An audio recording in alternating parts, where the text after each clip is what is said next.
আপনি হলে কি করতেছেন? আপনার কাছে টাকা নিছেন কেন? হ্যাঁ আমি টিকিট নাই, ওনার টিকিটটা নাই, আমি একটা টিকিট কেটে দেন। আমি টাকাটা নেওয়ার এটা কারণ যারা একটা টিকিট কেটে দিলে যাতে আপনি ওই জায়গায় আর চেক না করতে পারেন। আপনি কি রেলের কে?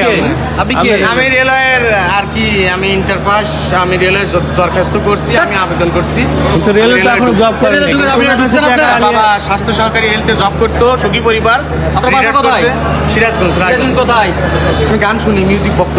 তাই আর ওনাকে আমার একটা চিন্তা ভাবনা যে উনি একটা টিকিট হইলে যাতে ওনাকে আর চেক না করতে পারে। হ্যাঁ, আপনি টিকিট কেটে দিতে পারবেন? হ্যাঁ। আপনাকে 1000 টাকা দিচ্ছি। টাকা দিছে আপনি টিকিট না কেটে ওইদিকে নিয়ে যাচ্ছেন। আপনাকে 1000 টাকা আমি ওই দিচ্ছি। জায়গায় নিয়ে একটু কথা আপনি বলছি। চিন্তা করার জন্য নিয়ে যাচ্ছেন ওদিকে? না না ভাই, আমি এগুলো আমার নামে এগুলো নাই। আপনাকে আমি পুলিশে আমার- দেবো। না, না, আপনাকে আমি না। পুলিশে দেবো। এগুলো নাই। আপনি কে? হু আর ইউ?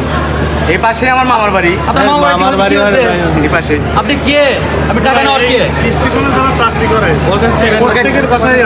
আমজাদ ভাই আমার ড্রাইভার, আমার খুব আপন ভাই ড্রাইভার। ঠিক আছে আপনি টাকা দিয়ে টিকিট বানাবেন, কিন্তু ওনাকে নিয়ে যাচ্ছেন কোথায় আপনি? না আমি ওই জায়গায় ওকে নিয়ে যাচ্ছি না কেন? ওকে নিয়ে ওই জায়গায় যে আমি ওনার সাথে টাকা নিয়ে কথা বলতে যাচ্ছি। চাইছি। উনি বারবার চার্জ করছে, তারপর ওনাকে নিয়ে যাচ্ছেন। হ্যাঁ, অসম্ভব। টিসি না, অসম্ভব না ভাই, আমি জীবনে কখনো আপনার নামে আমি এরকম কমপ্লেন না, দেবো, না, না, চার্জশিট দেবো আপনার দেখুন, নামে আমি। কি আছে? আমার